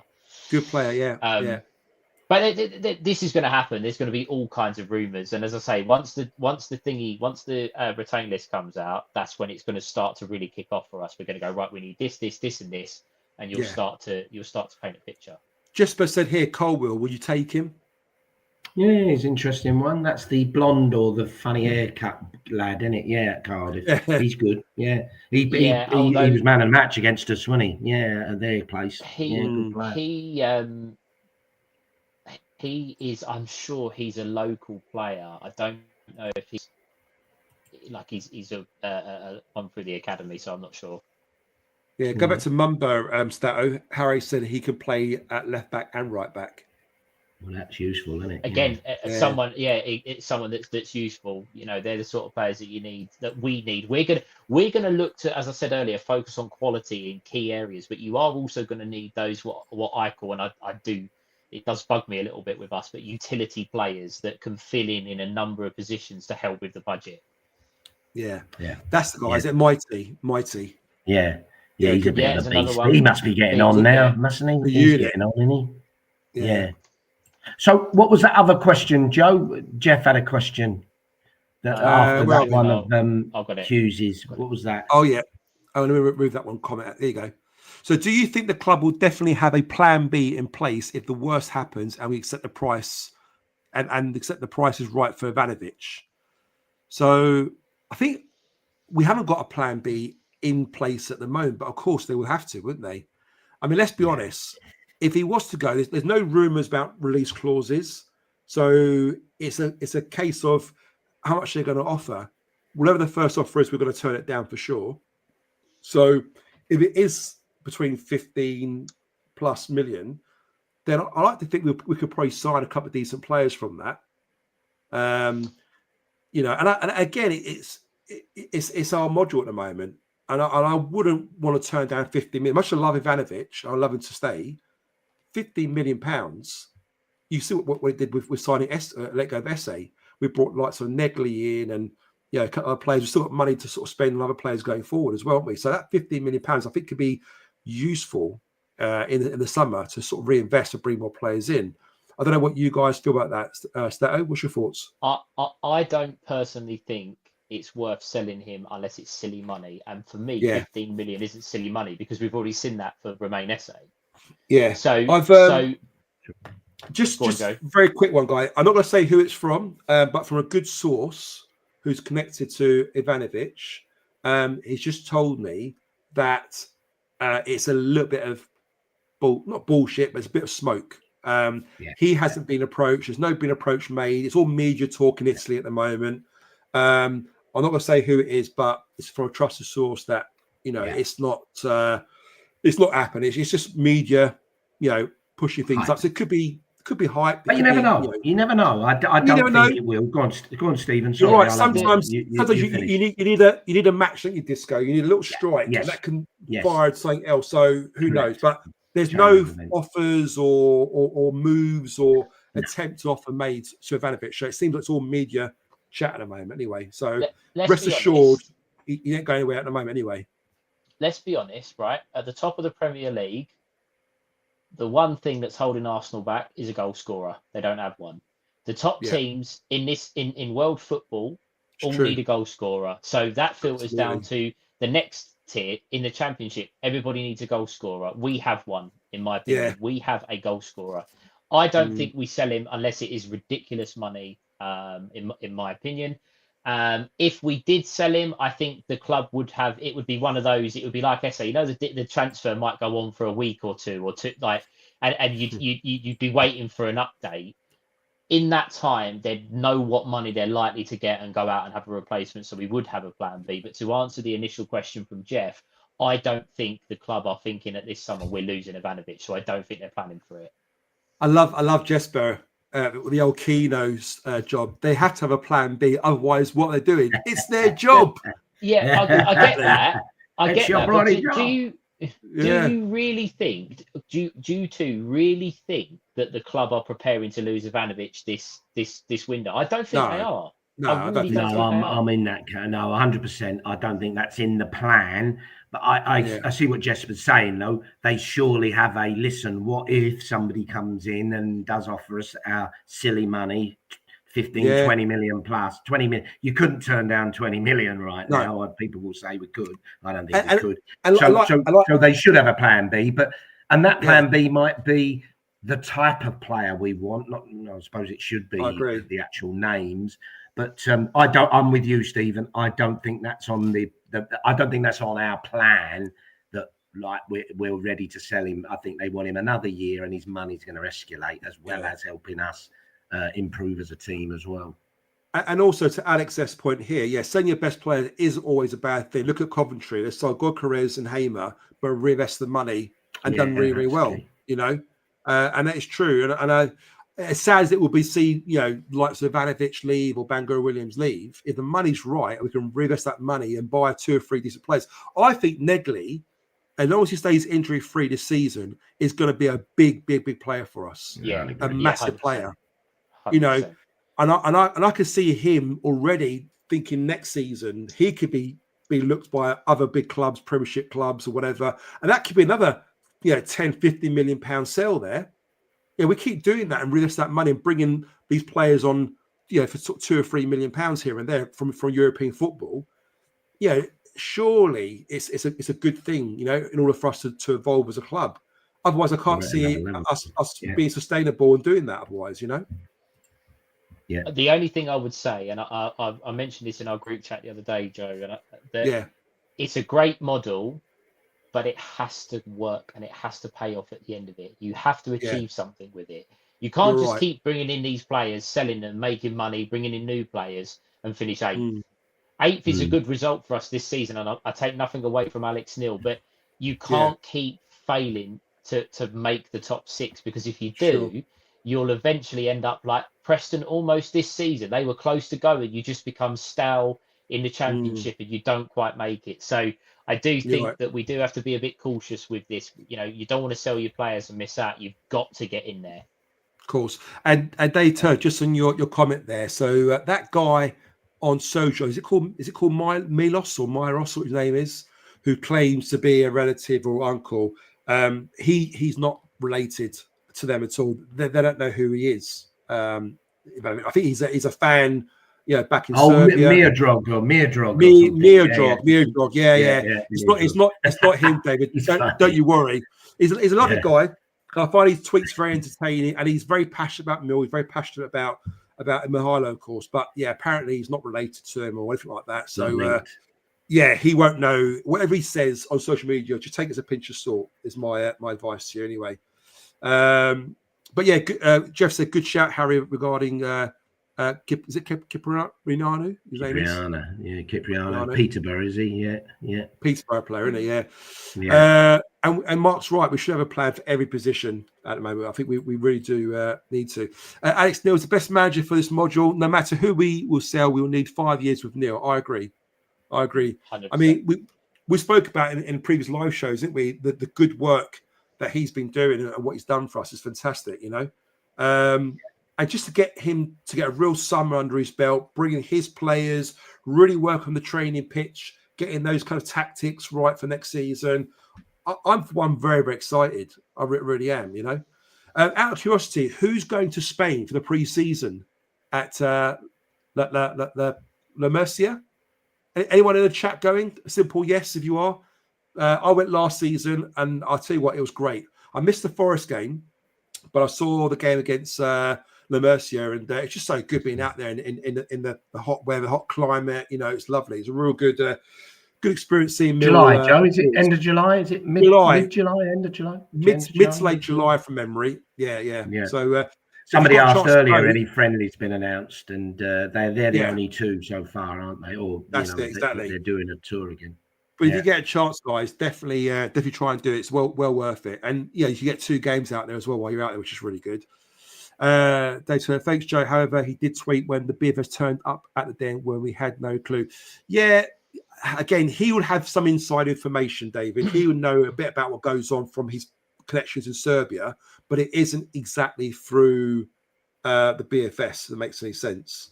So they don't know who the BFS and his family don't know who he is. Put it that way. If you walk past him in the street, they wouldn't know who he is. So make it that as you wish, you know. Steve Gallen is doing an amazing job spotting these raw diamonds like Bob Peters did.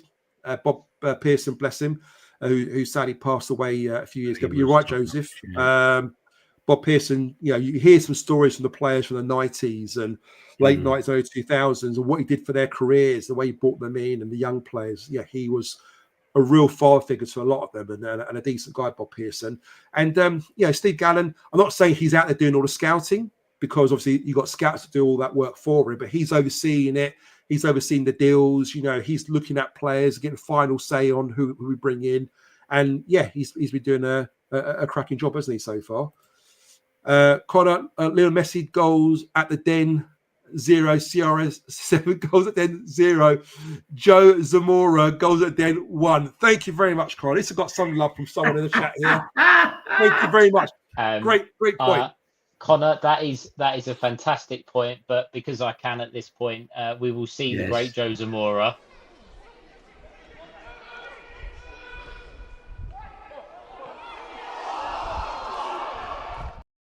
I tell you what, that ball, honestly, the way it was spinning and the way it just took off, and honestly, it's a freak instant. 99 out of 100 times that would have gone the back of the net. Trust me. Oh, we know that it should have gone in the back of the net. We've got to get a commentary over the top of that, haven't we? Is it? and a bit of a pundit's view. I wonder if Ellie and Nico would do exactly that. Pundit's view. Did either of you see Chris Boyd's reaction to Josh Coburn's miss on Soccer Saturday in the Burnley game? Oh yeah. No, that's the thing. Was it as bad as the guy next to me on the pictures then? He said, he's like, what a miss. He's got his head in his hands down on the monitor. Yeah. We need to get Chris Boyd dubbed at the beginning of that. On that, yeah. Brilliant. Yeah, that's what we need. Like that. Brilliant. The ball span like a UFO. Exactly, Joseph. Honestly, these non-footballers don't know. They don't understand, do they? That's what it is. It's no coincidence, though, that the one bloke that's in your corner's name's Joseph. Yeah. And Connor. And Connor on the back as well. There's something going on here in the Joe Club. Yeah. Exactly, yeah. Great clearance. I thought you were still here, Alex. I thought you'd gone. You weren't playing centre back, weren't you centre half, Joe? Or was that in Malta you played centre half? Or was I played centre half in Malta for my vets team. Yeah, can I just say as well, I played in like 30-degree heat in Malta for my vets team for 90 minutes against an ex-Maltese international team full of players that I played against Zidane. Yeah, after the game, they show you pictures of him and Michael Ballack, on the pitch, and I'm playing against this lot. We ended up drawing 2-2. My legs were battered. And then literally 3 days later, I'm playing at the Den, up front. My quad went off about 5 or 10 minutes. I'm not making excuses, but I'm making excuses, So what is it with that Den pitch that players get injured? What's going on? It's true. I blame the pitch. I blame the ball that's spinning, and I blame the pitch for injuring my quads. So listen, it's out of my control. These things happen, all right? So enough of that. The old violin comes out from Matt. Cheers, that Matt. I appreciate that. The Maltese plumbers, honestly, they were quality. I tell you, the Maltese international. One guy I was talking to, and I think I took him out actually by accident, and he scored in the 2-2 draw against Turkey in the international qualifier. It's just unreal. You play against all these players that are just like levels above, ridiculous, really is. That was missing the Emmerdale. Yeah, but I bet that cheered you up, Alex. I bet that cheered you up, mate. I'll blame the pitch for my post. Exactly. So I get that. Is that Mick? I think that is the E&D Gamers. Is that Mick? If it is, just give us a yes, just so I notice you. But there's a few mishaps that day. Goalkeepers messing up. Strikers messing up. Defenders. On that. To be fair, Mick had a really good game prior to that. Yeah. To give it a bit of a plug, there is a YouTube channel. I think it's called. Is it the Fans Games at the Den or something? And you can watch. There's like a 20-minute video package. So if anybody does want to go and watch it, it's really good. You kind of see. You get a feel for what it's like to play. It's well worth going to have a watch. All right, we'll have to look out for that. So where'd you get that then? So where's that? Well, the video is. I think it's called Fans Games, and they post all the highlights, so you can watch the full 23 minutes. They show that miss that Joe unfortunately was a part of twice. They do show it twice. But yeah, so it's well worth going to check them out. Okay, no, I'll. What's that? Just online? Just online? Like you just Fans? Yeah, it's on YouTube. It's on YouTube. Oh, YouTube, right? YouTube. Yeah. Oh, Ed, Mick just said it's on there now. Stato, it's on there, and the low lights as well as the highlights. That's where you'll find me. So, guys, I think we've reached a point now. We hit the 90-minute mark, haven't we? Yeah. So, anything else you want to add, Disco, before we wrap things up?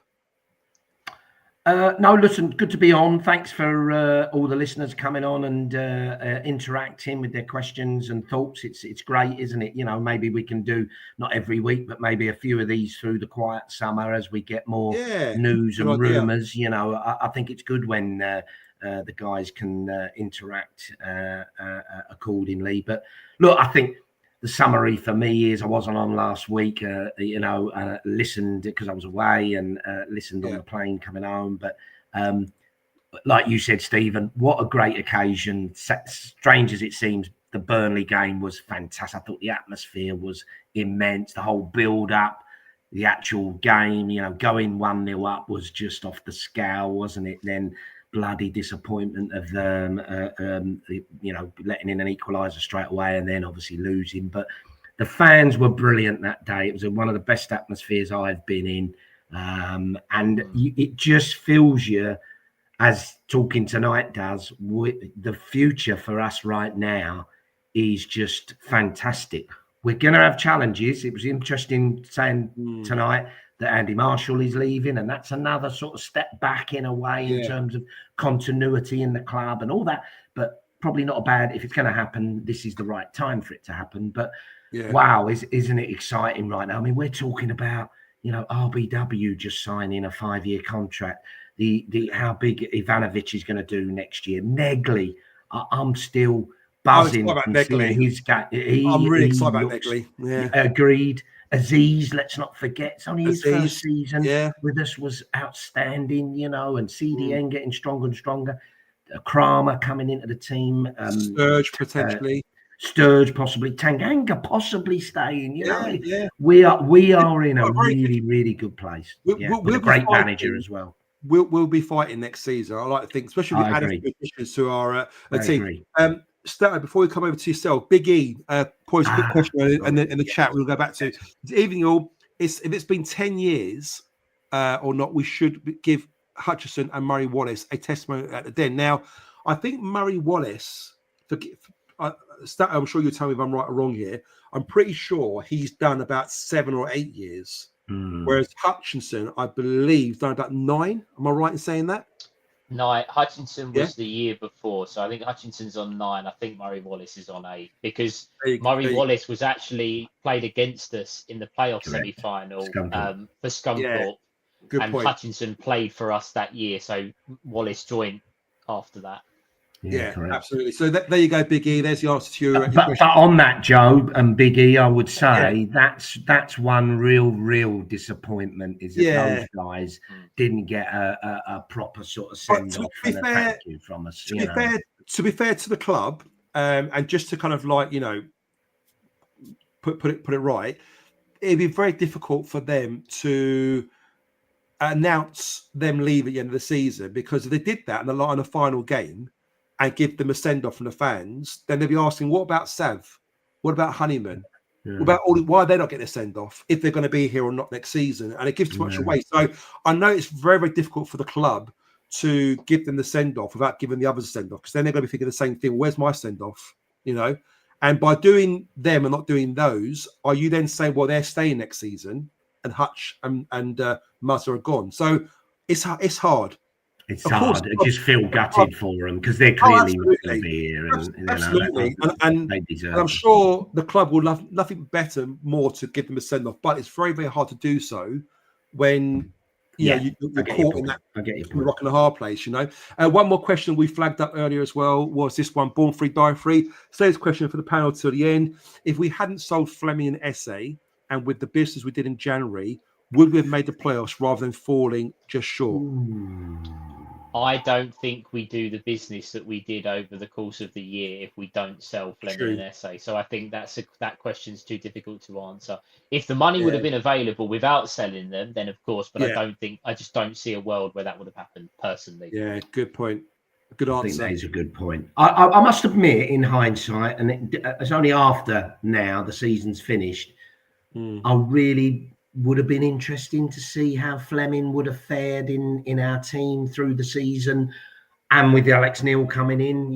Not saying I still think it was the right decision for him to go, but it would have been interesting to see how he'd have fared in that 10 role, which is where we really sort of struggled from creativity and goals. But look, Stephen, you've nailed it there. I don't think we would have, got the signings that we did. And let's not forget, although we were all excited about January, half of them didn't bloody play or didn't play much. Yeah. So, so that was a bit of a damp squib in hindsight. But we did sign some quality as well with Kramer, etc. Awful Gambler. Dates are not out yet, but last year I'm pretty sure it was like middle of July. So I'm guessing it'll probably be similar about that sort of time. Just running last comments here. So can you tell us more about the interviews you and other podcasts did with Casper and Coops? Yeah. So basically the club want to get a bit closer to the fans, and they want us as fans to get closer to the players and learn a bit more about what they're like, off the pitch and so forth. So they basically invited, as you know, a few podcasts, us included, to have the opportunity to kind of meet them. It's an ongoing thing. So I think it's like once a month or once every 3 weeks, they'll be getting another player sitting down with us. Sometimes it could be a member of the staffing or behind the scenes. It could be like one of the directors, maybe, So it's an opportunity for us to sort of sit there, ask some questions, and then we get to share it on our own platforms, if you like, and bring it to the fans. So basically, it's a good thing. It's a good incentive by the club. What they're trying to do is bring us a bit closer to the players and vice versa. And as long as it goes well, as long as we get a good feedback from the fans and everything else, I'm sure the club will be happy to carry on doing it. But so far, we've had Coops, we've had Casper, and they've both been really good. So if you haven't seen it already, guys, go to the YouTube page. You'll be able to find it one of the tabs there, and you can see the interviews we've done with Cooper and with Casper, both really good, and hopefully a lot more to come in the future. Alex S says it's a shame Dave Martin wasn't in goal. He would have palmed that in for you. You're right. Exactly like he did against Brighton. I don't know if you were there, Alex, but I remember that one. Yeah. Jesus Christ. Jeff said, thanks for tonight, boys. Very entertaining as usual. Bless you, Jeff. Thank you very, very much, mate. Yes. Mick, good to see you, mate. Burnley was great, great despite the score. Yeah, it was. You're right. We need to find a way of getting that kind of away numbers more often. Yeah, absolutely. Yeah, absolutely. Matt Richards says, top show, lads, and well done, Joe, for taking it so well. Thank you, Matt. Thank you, mate. I've got a few bruises, mate. I'm sure I'm gonna suffer after I come off this, but yeah, it is what it is, isn't it? You've got to just sort of suck it up, I guess. Link for the fans game. Could you get the link on there, Stato? I will try to. I might get it in the description. I was trying to find it. I couldn't get it up, but I will get it in the description. Add it on the comments, maybe, yeah? Yeah, I will. I'll add it into the comments. Awful Gun, very good point, that. Les said, good show, boys. Can't wait till next season. Us and all. Evening with in the new exec lounge could be brilliant. Yes, exactly. It's another from Joseph. Jesper, I think I've seen 14th, 9th of July somewhere for the pre-season. There you go. That sounds about right, Jesper. That's how roughly where it should be, I think. Short interviews were very good. Cheers, Mark. Data, thanks, Joe. Haven't seen the full Coops interview. Is it available? Yes, it is available. Again, go to the YouTube channel. I'm not sure where Chris puts it. I think there could be, if you look at the tabs, you've got the live ones, you've got the interview with player ones, you've got to go through different search ones, but it's definitely in there. It's a really good one. And he was on good form, Coops. Nice guy, answered questions really, really well. Andy, good show, boys. Thanks, Andy. Nick says, good show, boys. All the best. Cheers, Mick. Hopefully I'll see you around, mate. Joe, you replacing Hutch with those defensive skills, probably, yeah. Thanks, Gad. Have a good week, you two. There you go. Alex says, great show as always. Fair play to Joe for letting that go out. You're welcome, Alex. You're welcome, mate. Like to say, well done to all organised players supported in the Jiggers Cup. Cheers, Gary. Really good day, mate. And we raised lots of money for it as well. $2,500, which is incredible. Hopefully, a lot more money to be raised tomorrow. So again, guys, try and get their support, Stephen, and a few of the boys that are playing tomorrow, and hopefully we can make more money for the day for the Lions Food Hub, supporting Jiggo as well. Great show, lads. Cheers, Connor. And that's it. I think that's the last comment there. We're at Steve Jeffrey. Good show, lads. So, Stephen, anything you want to end off before we end? Yeah, just I've got two things. The first one, obviously, I am playing at the Den tomorrow, 6:30 kickoff. It's a wonderful occasion, obviously, to play in. I know I've got friends and family that are coming to the game, other spectators who. It's a really good fun. Obviously, Joe has copped a little bit of stick, but I'm sure he would agree that it's unbelievable. I'm not a footballer. I've never really played football, but it's unbelievable playing a game of football at your own team's ground, and it's a great day. So fair play to Joe for the stick. On that, I will be playing that video with Joe through the season. It is staying in the archives. It's not going anywhere. So we will see a lot more of that. But yeah, it's been great for charity. Hopefully, we raise a little bit more money tomorrow for the food hub. So if you are free, if you are local to the ground, come and say hello. And the last thing from me, the comments that were coming through there, and forgive me, I think it might have been Leslie who said it's really exciting, or it's exciting, or looking forward to next season. We missed out on the playoffs. We can't wait till next season. We missed out on the playoffs by 2 places and 2 points. And a lot of the time, you might be really disappointed. You might be really gutted with that. The optimism and the excitement as a Millwall fan at the moment is unbelievable. We haven't had that much to talk about tonight, really. But there's not bundles and bundles of news. But the enthusiasm, the comments from the listeners, the people that are still wanting to get that Millwall fix, we really, really have something special going here. And, we might not be able to have these shows every week over the summer because we do, there has to be news to talk about. But the excitement levels as a Millwall fan, it's a great time to be part of this football club. And to echo that point, I really cannot wait for next season because I really think we could do something really special as a group. Brilliant. Cheers, Stato Stephen. Thank you so much. Disco Steve, thank you so much for being with us. Again, thanks to Chris Chapman for being with us earlier on the show. And thanks to you guys, the listeners. Again, thank you so much. Really appreciate you being with us tonight. And I do bump into quite a few of you, during games or even in the football the other week. And it's just so nice getting the feedback and everyone saying how much they enjoy the shows and the channel, which is so good. I love hearing it. And it makes me feel, I'm sure you guys agree, it makes it feel worthwhile, doing what we're doing and getting that kind of feedback. There are times, some days we're so knackered, we're busy, we've got to prepare for the show, make sure we've got the right content out for you guys. It's all worth it when we get that kind of feedback. So, guys, have a great evening, have a great rest of the week. Absolutely smash it this week. Enjoy the weekend when it comes, and hopefully we'll see you on the next one. And I'm going to end off by leaving you with this.